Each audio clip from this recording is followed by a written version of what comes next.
Belakangan ini nggak tahu kenapa aku lagi seneng banget kerja pakai laptop dibandingkan dengan menggunakan komputer. Aku ngerasa kayak lebih fleksibel aja gitu, bisa pindah-pindah posisi duduk. Tapi dari hal yang aku lakuin ini, aku nemuin sebuah kendala. Lebih tepatnya mengenai peraudioan. Ya, aku ngerasa audio yang ada di laptop aku ini nggak bisa deliver suara dengan jernih. Apalagi kalau dipakai buat nge-preview editan di Premiere Pro. Suaranya itu kayak mendem dan nggak kedengeran dengan jelas. Alhasil, aku mulai deh cari-cari speaker yang cocok buat nemenin laptopku ini. Setelah aku cari, akhirnya ketemu nih speaker dari Viata Bar Hits. Ini aku pilih karena punya model yang simple, elegan, dan gak lebay. Ya bisa dibilang minimalis lah. Tapi kira-kira worth to buy gak sih kalau misalkan speaker yang mirip home theater ini dipakai buat harian, mengingat harganya yang memang gak terlalu mahal dan juga gak terlalu murah. Kalau dilihat dari modelnya yang memanjang, aku rasa speaker ini cocok dipakai sama siapapun sih. Ya mau pakai laptop hayu, mau pakai HP juga oke. Bahkan kalau misalkan kamu pakai setup komputer, itu kamu bisa tempatin speaker ini di bawah monitor kamu. Karena dari segi fungsionalitas itu sangat menunjang, dan dari segi estetiknya juga dapet karena clean tanpa kabel yang bergelantungan. Nah, ngomongin soal kabel nih, jadi speaker Viata Bar Hits ini itu menggunakan konektivitas wireless ya guys. Jadi untuk koneksi ke perangkat kita, Viata Bar Hits ini itu bisa pakai koneksi auxiliary atau kabel colok, bisa juga pakai koneksi wireless atau Bluetooth 5.0. Nah, Bluetooth 5.0 ini yang bikin experience pakai speaker ini tuh jadi beda. Karena Bluetooth 5.0 ini adalah koneksi wireless yang paling stabil dan cepat. Sehingga kalau misalkan diaplikasikan ke sebuah speaker wireless, itu hasilnya jadi bikin suara lebih jernih dan minim delay guys. Oke deh, kita lihat dulu dari sisi desainnya. Aku ngerasa Viata Bar Hits ini tampil elegan karena warnanya yang didominasi oleh warna hitam dan lebih cenderung ke polos ya, ke arah polos tanpa aksen-aksen yang neko-neko. Di depan ini ada satu knob untuk mengatur volume dan on-off dari perangkat ini.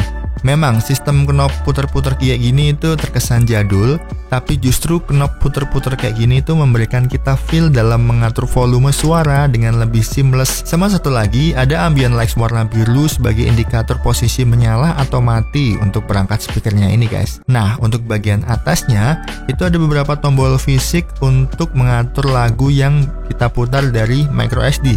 Di sini ada tombol seperti untuk lagu berikutnya, lagu terakhir, tombol play and pause. Sebenarnya itu kayak tombol wajib ya di semua speaker gitu gak sih? Karena rata-rata pasti ada tombol ini ya guys. Nah, sekarang kita beralih ke bagian belakang. Nah, untuk bagian belakangnya sendiri itu ada beberapa port yang bisa dicolok-colok.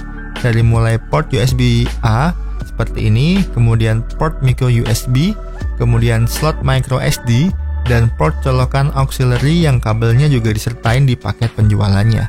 Tapi sangat disayangkan di sini dia masih pakai colokan micro USB ya. Secara di tahun 2022 ini ya guys, semuanya udah pakai USB Type-C dan ini dia masih pakai micro USB. Tapi jangan khawatir karena micro USB-nya udah disertain kok di dalam kardusnya guys.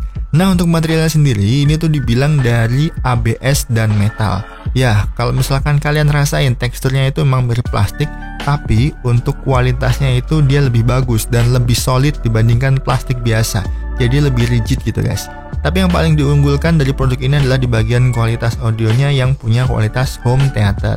Karena dilengkapi speaker driver 52 nanometer sebanyak 2 biji yang bisa menghasilkan suara yang lebih surround atau menyebar gitu guys. Dan untuk ketahanannya sendiri, speaker Viata Bar Hits ini itu bisa bertahan hingga 5 jam penggunaan nonstop dengan baterai sebesar 1500 mAh yang bakal bisa terisi penuh dalam waktu 2 jam ya guys. Kalian juga sebenarnya bisa beli paket yang udah nyertain dengan kepala chargernya, atau misalkan kalian punya kepala charger di rumah, itu kalian bisa pakai dengan output 5 watt. Kepala chargernya itu bisa mengisi di speaker Viata Bar Hits ini guys.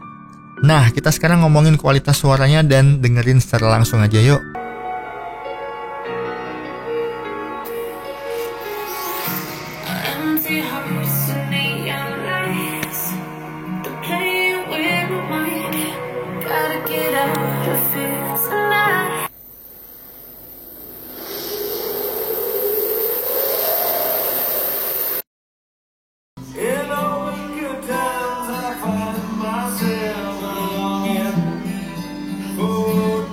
Aku sebelumnya sih udah nyobain ya untuk perangkat ini, dan yang aku rasain emang kualitas suaranya itu jernih. Terus kombinasi bass sama treble-nya itu pas. Terus hal yang paling berasa banget premiumnya adalah di bagian minim delay guys. Ya karena ini diklaim TWS True Wireless Speaker, jadi delaynya sangat minim apalagi menggunakan koneksi Bluetooth 5.0. Minim delay ini bakal berasa banget dipakai pas kalian nonton film guys. Jadi misalkan kalian nonton film terus audionya agak delay, jadi agak kurang nyaman gitu, atau lebih keganggu banget gitu guys. Oh ya, di speaker ini tuh ada fitur hands-free call yang bisa menjawab, menolak maupun mengabaikan panggilan telepon hanya menggunakan tombol smart bar hits ya guys. Sejauh ini aku rasa sangat puas dengan soundbar ini dari segi kualitas suara jernih, build quality yang solid, dan tampilannya juga elegan. Tapi ada beberapa hal yang agak aku suka dari speaker ini, kayak ambient warna biru di bagian knob putar depan itu kayak kurang gitu loh guys kalau menurutku ya. Coba warnanya tuh diganti putih atau misalkan nggak ada warnanya gitu, itu mungkin lebih netral dan lebih keren guys. Yang kedua adalah micro USB buat ngecas. Di semua perangkat udah pakai USB Type-C, tapi ini masih pakai micro USB. Gimana ya? Mau memaklumi, tapi kan ini udah jadul ya. Harusnya udah semuanya udah pakai USB Type-C, ini masih pakai teknologi jadul ya guys. Aduh. Tapi secara fungsionalitas oke, dan ini bakal jadi teman akrab laptopku karena audio bawaan dari laptop ini sangat amburadul ya guys. Jadi aku butuh speaker ini untuk menemani laptopku sehari-hari guys. Mungkin itu dulu video kali ini, semoga sharing ini bermanfaat buat kalian, dan terima kasih sudah nonton, and goodbye.